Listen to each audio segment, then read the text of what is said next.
Our next guest is a 25-year veteran of the sports and entertainment industry and has unique insights on the state of the consumer and the post-COVID tourism rebound. Joining us right now is Scott O'Neill. He's Merlin Entertainments CEO. The company is the world's second largest visitor attraction operator. They have properties that include Madame Tussauds, Sea Life, Peppa Pig, the theme park for that, and Legoland. And Scott, thanks for coming in today. Well, it's great to be here. We keep hearing that experiences are what people want to spend on, and that certainly seems to be the case. What are you seeing right now with the theme park economy? Well, coming out of COVID, we learned one thing, right? And that is we need each other. We need time together. We need experiences. And we seem to have tailwinds for that. Our business is Legoland resorts, resort theme parks. Think like a Six Flags or a Cedar Fair that's in Europe. And then Gateway, which is the London Eye and Madame Tussauds and a lot of the brands you mentioned. So we, as I like to say, the sun never sets on Merlin. So we get to see recovery in Asia and China, which is a little slow, and Japan is a little better, and the U.S. is sizzling. The weird thing is, though, worldwide, you saw a big increase in revenue last year, I think 13%, but you haven't seen visitors return to the attractions like they were in the pre-COVID numbers, in the 2019 numbers. What was it, 63 million versus 67 million from pre-pandemic levels? Yes, we are up 7 million over 22, so they are coming back. Yeah. I feel like the consumer behavior has shifted a bit. So we're picking fewer attractions and going deeper. So staying longer, spending more at fewer attractions seems to be the trend. Just in terms of one thing you guys rolled out recently, surge pricing, the idea that it would cost more when you go to a park when it's a really busy time. It would cost less when you go maybe on a rainy Tuesday in April versus a really sunny Saturday in August or July. That has been something that makes sense, I think, to investors, but it's certainly gotten pushback from consumers. We saw it at Wendy's, too, when they talked about surge pricing. Because you say surge pricing to me, I think of like paying $1,000 for an Uber on New Year's Eve. How do you see surge pricing? How will it work? Yeah, I mean, at least for our business, surge pricing is not the name, it's dynamic pricing. And that actually, ironically, does two things. It actually protects the guest experience. So for us, like, we have limited capacity. You don't want to go to Legoland, Florida, or Legoland, New York, or Legoland, California, or Madame Tussauds right down the street here on spring break and wait hours yeah. online. And so you take the prices up.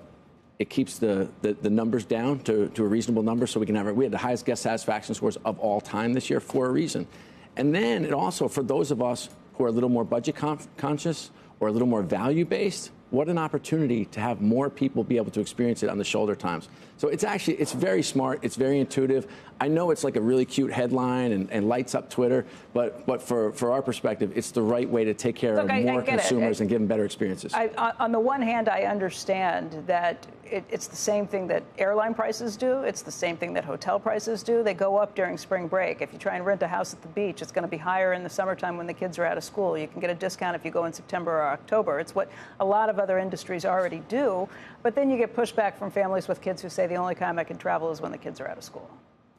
Yeah, all I would say is, I mean, you know, for those of us who didn't grow up with a nickel, I can tell you there weren't many theme parks we could go to as a kid. And now you can. And I think that's more important than anything. What's the difference?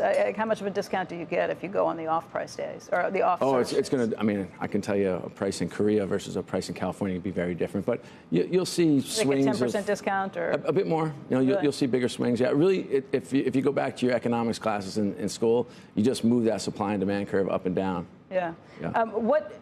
Again, it makes sense. It's something a lot of other industries do, but it is something that you get particular pushback with consumers when they read headlines like this. Wendy's just had to come out and say, no, it's not that we're going to charge more. It's that we're going to give you less during times when there's less business in the stores. Again, it's just kind of how you explain it to an investor versus how you explain it to a consumer. Yeah, to a consumer, I'd say we have a value opportunity for you.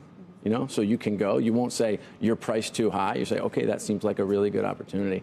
And we want to keep our guest satisfaction scores good. We want to keep the lines down. How is the consumer faring around the globe? Where is it the strongest? Where is it the weakest? U.S. is the strongest. It's still holding really strongly. China, it's a bit slower than we anticipated coming back, which should be no surprise to your listeners. And the U.K. and Europe is a one step forward, two steps back, one step forward, two steps back. So it's a wait and see. What about the Fed, what they're doing with interest rates? How does that impact anything you're doing with the company? Just in terms of what you can build, the bonds you need to take out, if there's anything you can refinance based on what interest rates are out there. Oh, yeah, well, we just went through a very large refinancing, almost $2 billion in debt, and it was oversubscribed, which is good news. It does make the cost of doing business more expensive.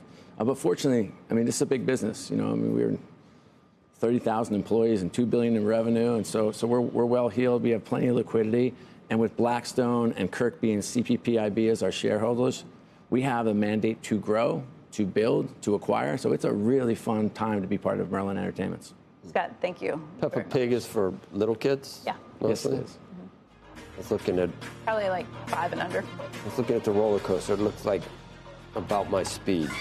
I'm not kidding. I'm not going back. I'm not doing those things. Those the ones that, you know, where if it stops and you're upside down, like 800 feet off the ground, and the load you had takes like 3 hours. You're totally red from. I'm not going on those. I'm not bungee cord jumping. I'm not doing anything. But I'll go on a Peppa Pig roller coaster. I will say we have something for everybody, but for me, I mean, we have. No, I looked at the rides. 14 inversions. I looked at the rides at Peppa Pig. I would go to Peppa Pig. I would. Well, we would love to have I looked at the balloon ride. They're not balloons. They're like hooked on. They got big things, but they're hooked on. Let me tell you something. There is a flight to quality in terms of consumer experience. Brands like Lego, world-class Lego's brand. good. I've been to Lego. Peppa Pig, amazing. World-class brand. Ferrari's another one of our partners. Brands matter. Like these consumers are flying to things they know. They want safe, easy, comfortable, and quality.